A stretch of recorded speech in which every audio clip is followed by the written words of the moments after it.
Cuman waktu tadi itu dianggap negatif. bukan, pada saat itu kan momennya nggak pas. Semua lagi pada berduka soal Aceh, bencana di Sumatera, ya kan.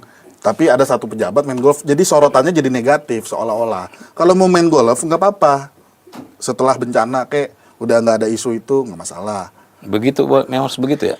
Kalau gue sih nggak mesti ya, nggak perlu gitu. Maksud gue nggak semua hal itu harus ditanggapin sih kalau gue. Gitu sama seperti di sosial media ketika orang nyerang gue nggak perlu gue tanggapin.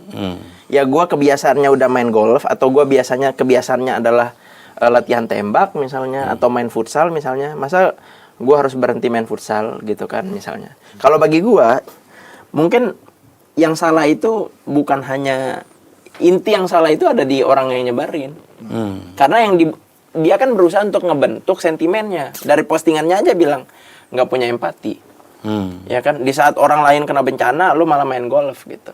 Kan kita nggak tahu dia main golf sedang apa. Bisa jadi sedang deal-dealan agar ada investor masuk ke MBG, kan bisa jadi.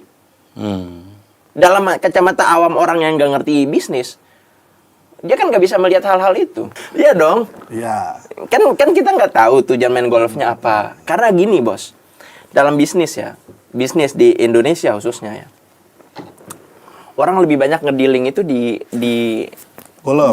di luar ruangan daripada di dalam ruangan. Entah itu di golf, entah itu sekarang misalnya di pedal, ya kan? Atau dimanapun, gitu. Nggak, gini, gue mau challenge nih, Bang Alim nih. Berbeda dengan Bang Salim, di mana ya orang kalau mau punya hobi, ya hobi aja gitu.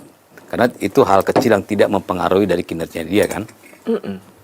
Itu juga dia. Nah pertanyaannya kan, adalah, berhasil. setuju nggak kemarin ada SPPG yang pemiliknya joget-joget, padahal isinya itu bagus, terus akhirnya ditutup, setuju nggak? Harusnya itu nggak semua hal itu langsung berujung pada penutupan. Kan kita itu harus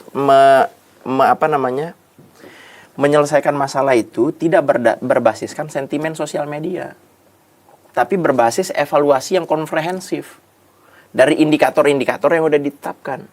Kalau semua indikator ini merah, suspend seumur hidup. Kalau indikatornya oranye, maka disuspend sementara sampai dia memperbaiki. Suruh dia minta maaf ke publik dan lain sebagainya. Berarti kebijakan atau keputusan dari BGN Anda anggap keliru? Menurut gua keliru. Dan menurut gua juga gua nggak membela orang yang joget. Yang joget pun si Hendrik juga salah. Salahnya di mana? Salahnya ngapain? Apa bedanya dia dengan main golf? Salahnya adalah dia itu Lu bantuin gua, bro. petenteng seolah-olah ya orang-orang yang komen ini